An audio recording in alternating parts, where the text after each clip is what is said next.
Fix Music. Fix Music. Online, on demand. Backstage at Glastonbury 2003. The weather's just about holding out still, and just arrived on site is Nicky from the Manics. So how's the Glastonbury vibe feeling for you? I'm sure everyone has a different answer to me. I'm looking for hairspray and eyeliner at the moment. I'm not looking for a vibe. Fair enough. Now, you've played Glastonbury a few times before, Yeah. haven't you? Now, you're once famous. I saw you in 1994 when bring this up. yeah. Well, it was a great gig, but you did famously say they should put a bypass over this place. Do you still feel that way? Toll, I think the quote was. You can say that on radio. I can't. I just think certain bands have like magical Glastonbury moments, don't they? Coldplay Radio, and we have controversial ones. You know, it's either a toilet, or crap-a-gate. Always me saying that, but that's what makes us what we are. You know, I don't think people expect us to come here and say we're in love with the place, but that's a healthy thing, you know. I do really enjoy coming here, but there's got to... we went in the dressing room and there was just a toilet roll left from Billy Bragg saying, "No hard feelings, boys," which is quite funny.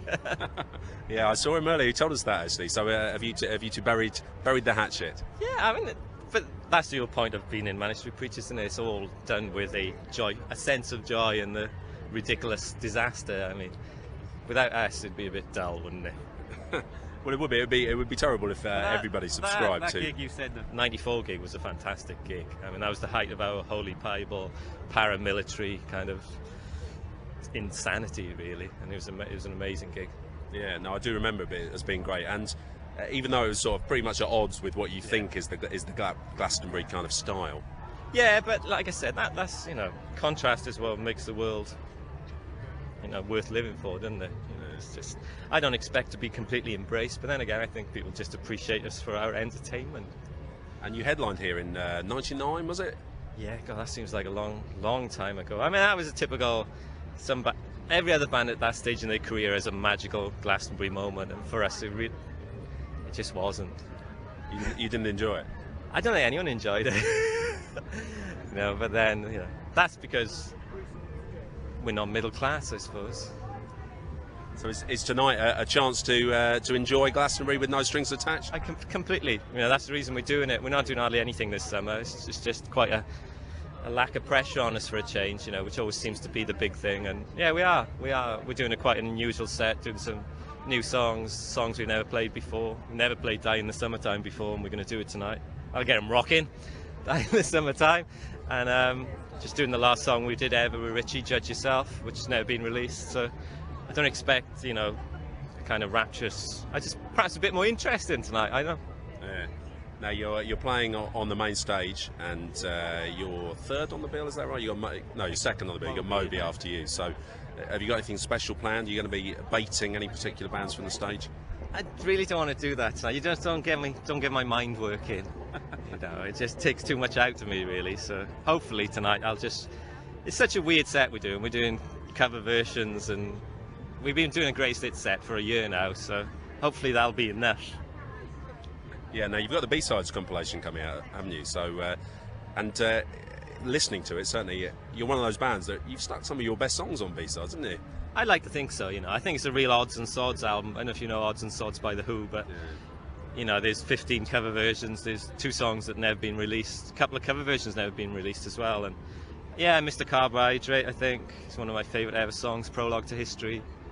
You know, I think it's a different way of looking at MSPpedia. You know, the greatest hits was the corporate Mondeo album, and this is the indie C86 album that we grew up with. You know, that the fans chose on the website and stuff like that. Internet geeks. Yeah. Now, I guess a few people might think the Manics have done the greatest hits album, and done the B-sides album. That's generally a cue for a band to split up, isn't it? Yeah, but I mean, we're writing the new album at the moment. We're going to America in October to record it, so. This is particularly just a fan thing, this B-sides, you know, we're not expecting big selling albums with this. It's just really nice. It's the sort of thing I do in my bedroom, make tapes, make CDs, you know. I'm the Bill Wyman archivist of the band. And I've never seen you as a Bill Wyman figure, Nicky. Bass player. Judge Yourself, especially, you know, the last track we did with Richey, and we're playing that tonight, and it's really powerful, actually, you know. I'm glad it's finally being released, because it's been kind of apocryphal in Manic circles for 8 years now, so it's nice that it's finally out there. Yeah, that's probably going to be a pretty emotional moment playing that at Glastonbury, isn't it? I kind of feel more sense of vindication, everything. Whenever we talk about Richey or stuff, you know, I just think he was the real deal. He was the, you know, it's emotional, but it's also like a badge of honour. There's a lot of people out there today who are patently just empty and not for real, you know, and he was. Yeah.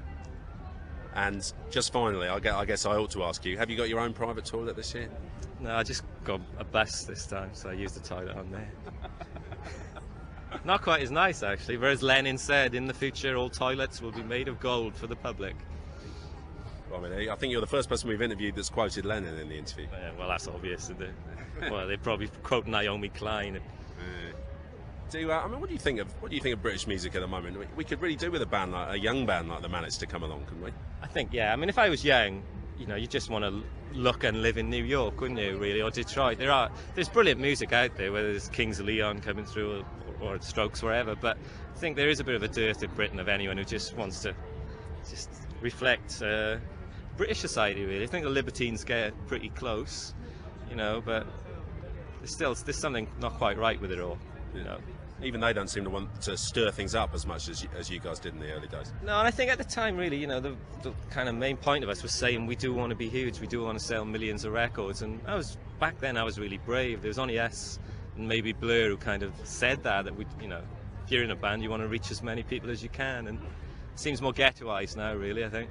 Yeah, we've kind of gone back to the sort of indie days when staying in your bedroom and playing to 3 people is the ideal. I think so. I think the indie chic has returned, you know, which makes good music, but, you know, it'd be nice to see one of those bands really breaking through. Excellent. Well, I hope it doesn't rain for you tonight when you're on stage. I hope it does. I hope it absolutely pisses down. That's what, you know, Manic Preachers are all about.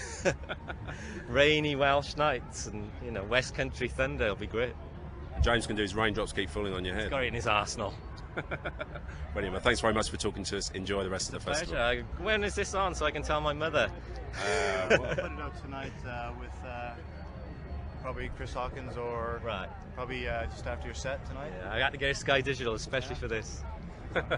Okay. We'll be putting that bit out on air. All right. Cheers, man. Cheers.